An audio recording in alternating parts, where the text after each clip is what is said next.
Rusia gagalkan serangan balik Ukraina di Kherson. Kiev kehilangan 26 tank baja dan 560 tentara tewas. Kementerian Pertahanan Rusia menyebutkan operasi militer Ukraina di Kherson gagal total. Pasukan Vladimir Putin berhasil mengantisipasi serangan pejuang Kiev yang dilakukan dari 3 arah. Tentara Ukraina mengalami kerugian yang cukup besar. Moskow menjelaskan ada perintah dari Presiden Volodymyr Zelensky agar pasukan Ukraina menggempur Kherson dari 3 arah. Menurut Kemenhan Rusia, semuanya tidak ada yang berhasil. Kherson masih di bawah kendali Kremlin. Kiev banyak menanggung kerugian. Pasukan Rusia menyebabkan kerugian besar bagi para penyerang Ukraina selama pertempuran hari itu. Menurut Kemenhan Rusia, Kiev kehilangan 26 tank, 23 tentara tempur lapis baja, 9 kendaraan militer dan 2 jet tempur Su-25 hancur, dan lebih dari 560 tentara hilang. Sebelumnya pada hari itu, outlet Ukraina Tasplin mengutip juru bicara Komando Selatan Natalia Hemluk yang mengatakan bahwa tindakan ofensif di berbagai arah telah dimulai, termasuk di wilayah Kherson. Dia tidak memberikan rincian bagaimanapun, hanya mengatakan bahwa setiap operasi militer membutuhkan keheningan.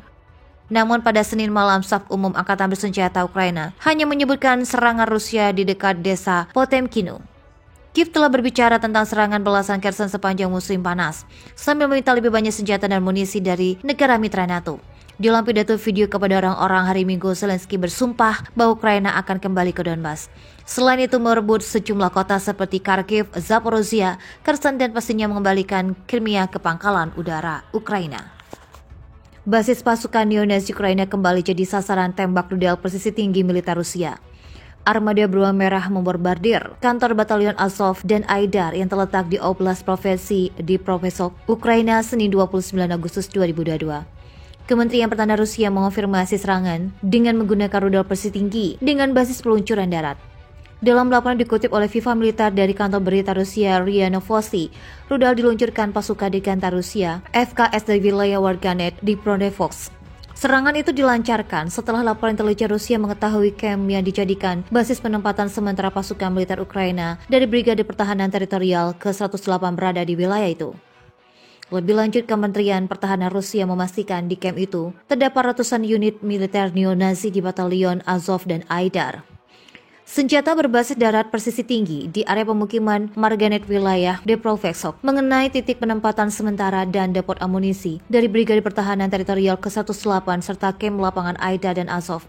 Akibat serangan itu sekitar 130 orang tentara neonazi Ukraina tewas, sementara kurang lebih dari 20 alat utama sistem persenjataan alutsista dan 3.000 amunisi roket juga ikut hancur.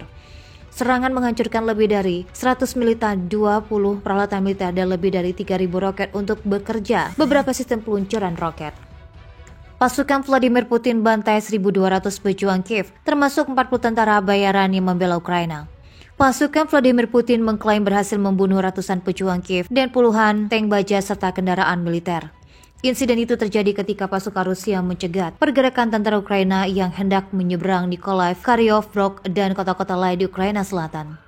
Kementerian Pertahanan Rusia mengungkapkan pendataan sementara militer Ukraina mengalami kerugian 48 tank, 46 kendaraan tempur infanteri, 37 kendaraan tempur lapis baja lainnya, dan 8 pick-up dengan senapan mesin berat. Menghadapi serangan belasan prajurit Kremlin secara detail melenyapkan 1.200 tentara Ukraina dalam sehari. Para pejabat Moskow percaya operasi militer Ukraina yang gagal itu dilakukan oleh perintah Presiden Volodymyr Zelensky.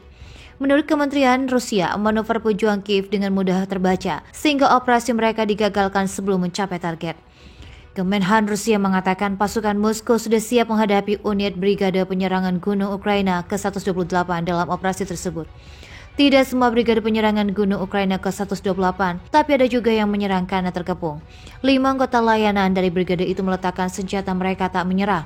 Pasukan Rusia yang memusnahkan lebih dari 200 militan termasuk sekitar 40 tentara, bayaran asing serta lebih dari 20 unit lapis baja. Pernyataan Kemenhan Rusia muncul setelah klaimnya pada hari Senin bahwa serangan balik Ukraina Kherson telah gagal total. Pada saat itu kementerian menempatkan kerugian Kiev pada 26 tank, 23 kendaraan tempur lapis baja, 9 kendaraan lapis baja lagi, 2 jet tempur dan setidaknya 560 tentara. Satu lagi warga AS yang menjadi tentara bayaran di Ukraina tewas. Seorang juru bicara Departemen Luar Negeri AS mengonfirmasi kematian seorang warga negara AS di Ukraina. Untuk menghormati privasi keluarga, kami tidak bisa berkomentar lebih lanjut saat di sini. Dia kembali mengingatkan kepada warga AS untuk tidak berpergian ke Ukraina mengingat konflik bersenjata yang masih terjadi. Dia menambahkan warga AS di Ukraina juga menjadi target pejabat keamanan pemerintah Rusia. Menurut warga AS di Ukraina harus segera pergi jika kondisi aman, menggunakan opsi transportasi darat komersial, swasta atau lainnya. Sebelumnya, Oleg Choneskenko, Gubernur Vyacheslav Rusia mengatakan unit militer macam dari wilayahnya menyerang kelompok yang terdiri dari tentara bayaran dari beberapa negara. Serangan itu menewaskan seorang tentara bayaran asal AS. Koncheyako mempublikasikan info tersebut di Telegram, seraya menyertakan info paspor korban serta kartu dinas militernya di Ukraina. Dan dari situ diketahui bahwa warga AS itu adalah Joshua Alan Jones. Sementara itu kartu dinas militer mengungkap pria kelahiran Tennessee itu bergabung dengan militer Ukraina pada 14 Juli dan ditempatkan di unit militer A3449.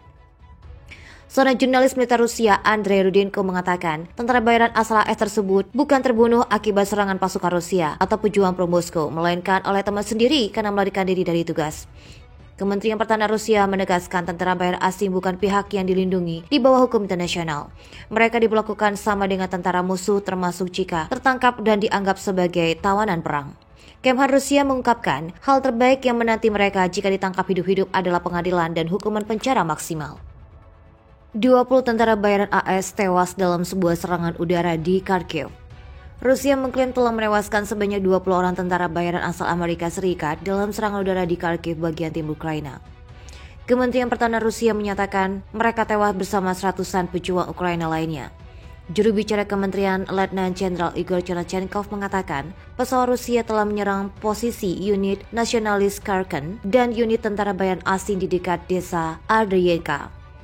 Dia menambahkan bahwa pasukan Rusia menghantam sasaran lain di Ukraina Timur dan Donbas, menghancurkan 7 pusat komando dan mencegah 6 pesawat tanpa awak.